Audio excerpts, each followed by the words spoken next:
13장에서는 느헤미야의 마지막 개혁이 소개되고 있습니다. 느헤미야가 아닥사스다 왕의 술관원으로 있다가 예루살렘으로 돌아와서 성벽을 건축했습니다. 그리고 언약을 새롭게 하고 성벽 봉헌식을 거행했습니다. 그 내용이 1장부터 12장까지 나왔습니다. 오늘 13장은 이 성벽 봉헌식으로부터 시간 간격이 조금 있습니다. 이후로도 느헤미야가 유다 지역의 총독으로 13년 동안 통치를 합니다. 성경에 그간의 사정이 자세하게 나오지는 않습니다. 아마도 성벽을 건축하고 언약을 맺은 그 정신으로 백성들을 말씀으로 잘 다스리면서 여러 가지 필요한 개혁들을 해 나갔을 것으로 짐작이 됩니다. 13년간 통치를 한 후에 아닥사스다 왕이 느헤미야를 궁궐로 다시 불러들입니다. 그래서 페르시아의 수도로 돌아가서 얼마 동안 머무릅니다. 그리고 다시 왕의 허락을 받아서 예루살렘으로 돌아옵니다. 오늘 본문의 그 3절과 4절 사이에 이 13년의 시간 간격이 있습니다. 이전에 이런 일이 있었다. 그리고 6절에 보면 그때는 내가 예루살렘에 있지 아니하였다 하고 그 이야기를 하고 있습니다. 여기 1절부터 3절까지는 12장에서 이어져서 성벽 봉헌식을 한 이후에 개혁 조치를 행한 것을 소개합니다. 그리고 4절부터는 그로부터 13년 뒤에 페르시아의 수도에 갔다가 돌아온 뒤에 행한 그 개혁 조치들이 나오고 있습니다. 이 내용을 보면 느헤미야가 13년 동안 어떤 방향성을 가지고 예루살렘을 다스렸을까 하는 그 내용을 짐작할 수 있습니다. 먼저 1절로 3절에서는 암몬과 모압 사람들을 이스라엘에서 분리시켰습니다. 이것은 신명기 23장에 나오는 율법에 근거한 것입니다. 암몬과 모압 사람들을 하나님께서 총회에 들이지 못하도록 하셨습니다.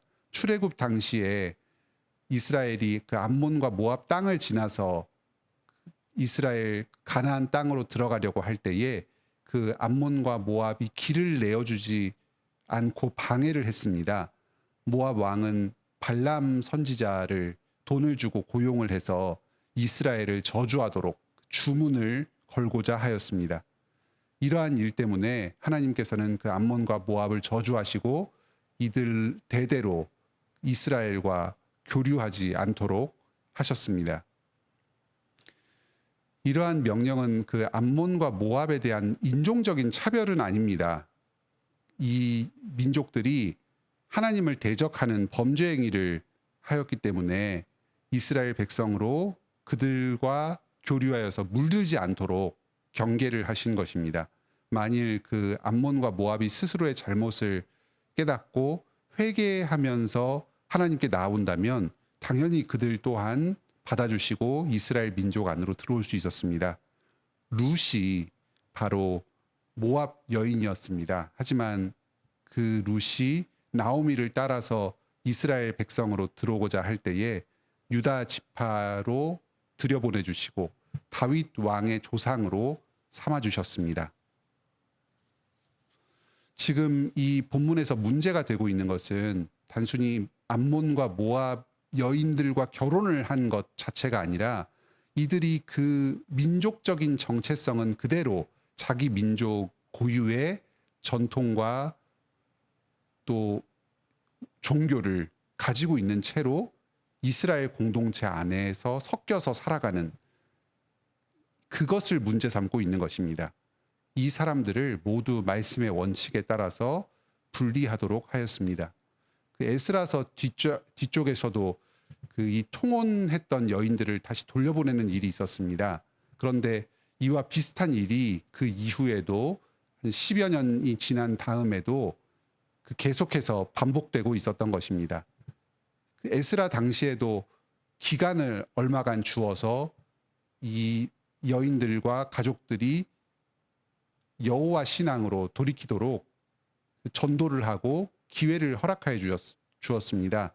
그런데 끝까지 이들이 그 종교를 돌이키기를 원치 않고 계속해서 자기 민족의 정체성을 유지하고서 산다면 다시 원래대로 돌려보냈던 것입니다.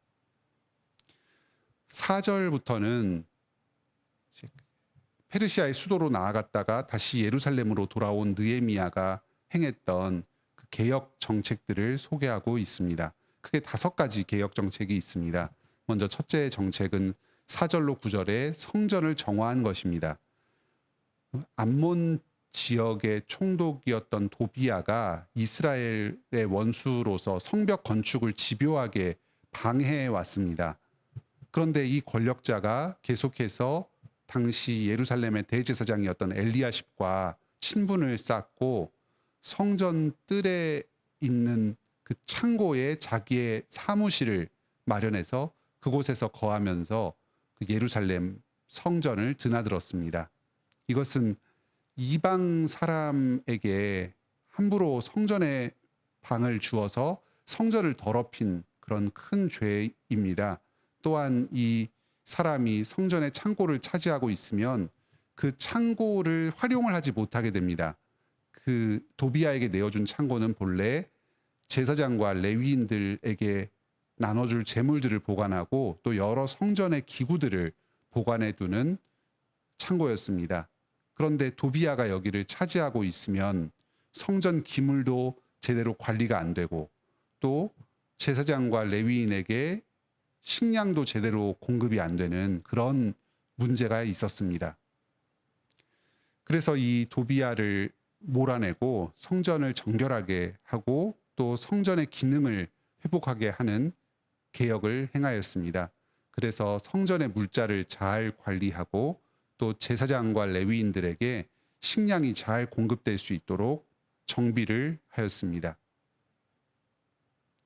두 번째로 행한 개혁은 10절로 14절에 나오는 그 레위 사람들이 식량을 제대로 공급받지 못하는 문제였습니다. 오늘날로 치면은 이 목사나 교회의 어떤 직원이 열심히 목회를 하고 또 교회를 위해서 봉사를 하는데 성도들이 헌금을 잘 안 내서 재정이 없어서 경제적인 어려움을 겪게 되는 것과 비슷한 문제입니다. 느헤미야가 백성들을 책망하여서 11조를 제대로 내도록 권면하였습니다. 그러자 많은 사람들이 11조를 내어서 그 재물들이 성전의 곳간에 쌓이게 되었습니다. 그리고 책임자들을 제대로 세워서 이 레위 사람들에게 그 식량이 골고루 배분될 수 있도록 잘 정비를 하였습니다. 그리고 당시에 급여를 제대로 공급받지 못하니까 먹고 살기 위해서 고향으로 돌아가서 생업에 종사하고 있던 레위인을 다시 불러 모았습니다. 그래서 성전에 예배드리고 또 성전이 관리되는 봉사의 일들이 제대로 이루어질 수 있도록 개혁을 하였습니다. 세 번째로 행한 개혁은 15절로 22절에 안식일을 제대로 거룩하게 한 것입니다. 주변에 살고 있는 이방인들이 당시에 그 안식일에도 예루살렘 성 안으로 들어와서 각종 물건을 판매하였습니다. 또 바닷가에 살고 있던 저 북쪽의 두로 사람들까지 물고기를 잡아가지고 와서 해산물들을 팔았습니다. 멀리 있던 그 두로 사람 상인까지 이렇게 와서 물자를 판매한 것을 보면 그 근방 일대의 수많은 사람들이 이 예루살렘으로 와서 상업 활동을 안식일에 행하였던 것 같습니다. 그러다 보니까 유다 백성들도 자연스럽게 그 소비 활동을 하면서 안식일에 쉬는 이 규례를 어기게 되었습니다. 느헤미야가 이렇게 성벽을 지키는 사람들을 확실하게 세워서 안식일 중에 성벽 문을 걸어 잠그고 이방인들의 통행을 막았습니다. 그리고 그 상인들 중에서 안식일에 문을 닫으니까 그 문을 열자마자 바로 들어와서 또 상업 활동을 하도록 그 성 밑에서 자면서 성문이 열리기만을 기다리고 있는 사람들이 있었습니다. 이제 그 상인들이 여전히 안식일에 안식을 하지 못하는 문제가 있다고 보고 그렇게 노숙을 하지 못하도록 금하였습니다. 네 번째 개혁은 23절로 27절에 이방 여인과 결혼하는 문제가 있었습니다. 유다 사람들이 아스돗과 암몬과 모압 사람들과 결혼을 했습니다. 그런데 자녀들이 히브리어는 못하고 이방의 언어들만을 배웠습니다. 단순히 이 언어를 배우는 문제가 아니라 그 이방 종교를 추종하고 그래서 여호와 신앙을 계속해서 자녀들에게 전수하는데 실패하는 것이 큰 문제였습니다. 이 본문에서는 그 이방 혼인의 가장 큰 문제를 그 언약 자손들을 제대로 양육하지 못하는 것, 그 신앙을 자녀들에게 전수하지 못하는 그것에 초점을 맞추고 있습니다. 느헤미야가 이런 이방 여인과 결혼한 사람들을 책망하고 저주하면서 처벌을 합니다. 그리고 그 머리카락을 뽑았습니다. 그 머리털을 뽑는 것은 칼을 대서 깎는다는 말입니다. 머리를 기르지 못하고 다 밀어서 수치스럽게 만들었습니다. 그 이스라엘에서 머리털을 깎지 못하도록 하는 이 규례는 제사장과 나시린에 해당되는 규례였습니다. 그 제사장과 나시린과 같은 사람들은 머리털을 깎지 않음으로써 자신이 온전히 하나님께 바쳐진 존재라는 것을 나타냈습니다. 그런데 지금 느헤미야가 이방인과 결혼한 사람들의 머리를 깎는 것은 이 사람들을 제사장과 나시린과 마찬가지의 사람으로 보고 있는 것입니다. 더 이상 자신을 거룩하게 하나님께 바친다고 자부할 수 없는 사람, 스스로를 더럽히고 좀 하나님께 제대로 바쳐진 삶을 살지 못하는 사람으로 선언하고 있는 것입니다. 수치심을 일으키는 모욕적인 조치를 벌로 가했습니다. 또 이 백성들을 권면하면서 솔로몬이 이방 여인과 통혼을 함으로써 큰 범죄를 저지르고 그리고 이스라엘을 하나님의 심판 가운데 놓이게 만들었다는 것을 들어서 그런 똑같은 잘못을 다시 범하지 않도록 권하고 있습니다. 이것은 지금 이 말을 듣는 백성들, 이방 여인과 혼인한 이 백성들이 마치 솔로몬 왕과 같이 존귀한 존재이고 스스로 거룩하게 하나님 앞에서 책임을 지고 살아가야 할 존재라는 사실을 밑바탕에 깔고서 말을 하고 있습니다. 머리를 깎는 것, 또 솔로몬의 예를 들어서 권면하는 것, 이런 것은 바로 지금 이 느헤미야가 포로에서 돌아와서 성전과 성벽을 건축하며 살아가는 이 이스라엘 백성들을 왕 같은 제사장으로 아주 존귀한 존재로 하나님 앞에서 여기고 있다는 사실을 보여주는 근거들입니다. 그런데 이 왕 같은 제사장으로 하나님께 세움받은 이 존귀한 이 백성들이 어떻게 이방 여인들과 혼인할 수 있느냐, 너희 스스로의 그 높은 사명과 책임을 생각하고 어서 빨리 회개하고 거룩한 삶으로 돌아오라, 이렇게 촉구를 하고 있는 것입니다. 마지막 다섯 번째 개혁은 28절로 31절에 특히 이 이방 여인과 혼인하는 것이 대제사장의 손자까지도 행하고 있다는 이 문제를 바로잡은 것입니다. 일종의 직분의 개혁을 행하고 있습니다. 하나님 앞에서 예배를 인도하는 이 제사장 가문의 사람들이 범죄하는 것은 단순히 백성들의 범죄와는 다른 차원의 문제입니다. 이 예배가 타락하고 또 교회의 운영이 타락하게 되는 그런 문제가 있습니다. 제사장이 깨끗함을 유지하지 못하게 되면 제사 자체도 제대로 드리지 못하게 됩니다. 이 혼인한 이방 사람들을 떠나게 하고 이 잘못을 범했던 제사장과 레위인들이 정결 예식을 행하도록 하였습니다. 그리고 이 관차, 순서를 정비해서 성전 봉사의 직무를 다시 제대로 감당하도록 조치하였습니다. 오늘 이 13장에서 이 여러 느헤미야가 개혁을 행하는 중간중간에 반복되는 표현이 나옵니다. 하나님을 향한 기도의 내용입니다. 14절, 22절, 31절 이렇게 계속해서 내 하나님이여 나를 기억하사 복을 받게 하옵소서 하는 하나님께 드리는 기도가 이 개혁의 내용의 중간중간에 반복되고 있습니다. 이런 여러 개혁들이 어떤 사람의 능력으로 사람의 힘으로 이루어질 수 있는 것이 아니라 오직 하나님의 도우심으로만 가능하다. 하나님의 도우심을 간절히 필요로 한다는 점을 이렇게 고백하면서 개혁을 행하는 것입니다. 지금 나를 기억하사 복을 받게 하옵소서 할 때 여기서 말하는 복은 나 자신이 하나님 앞에서 잘 되게 해달라.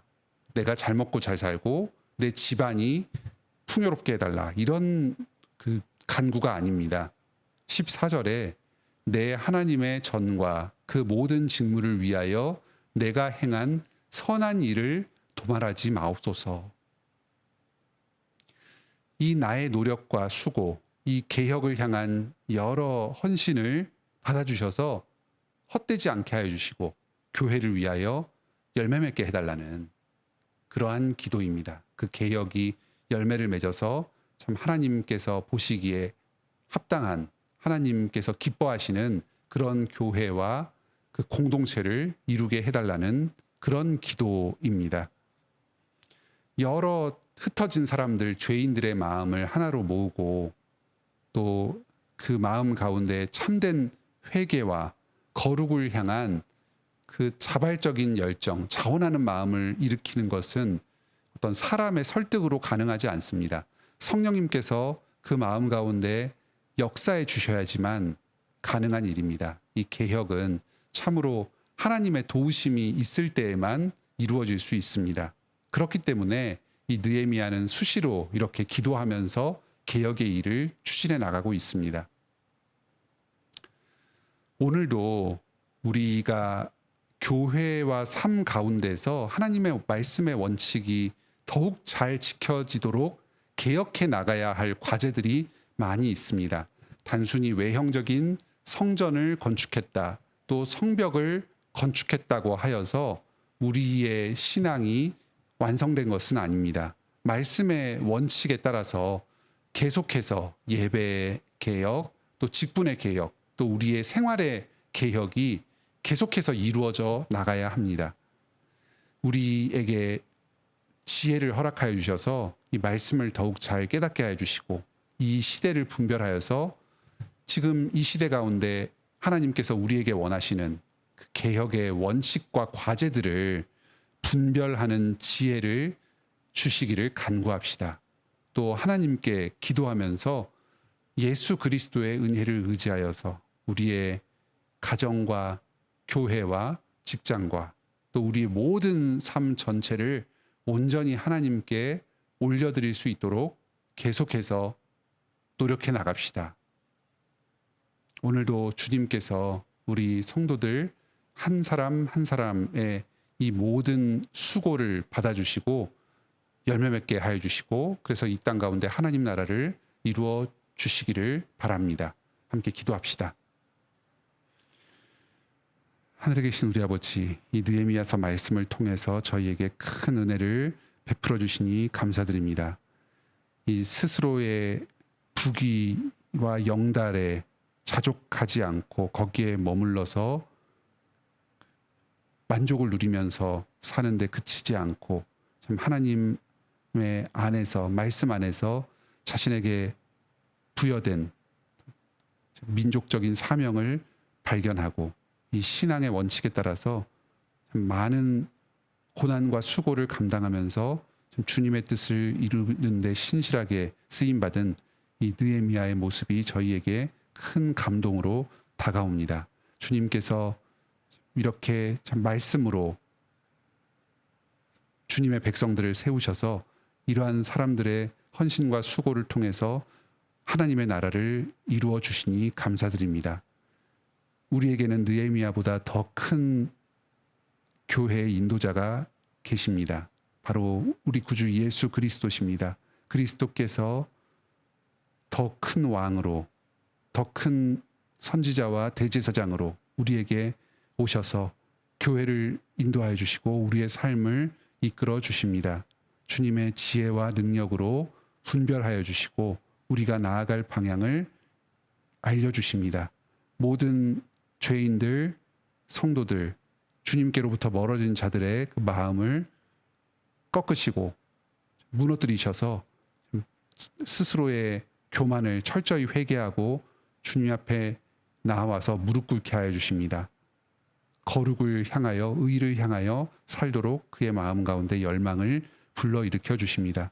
오늘도 예수님께서 먼저 스스로 십자가에 못 박혀 죽으심으로 우리의 죄를 용서하시고 우리를 그 십자가의 길로 인도하시는 사역이 계속되고 있습니다. 저희가 그 주님의 인도와 부르심에 응답하여서 계속해서 신실하게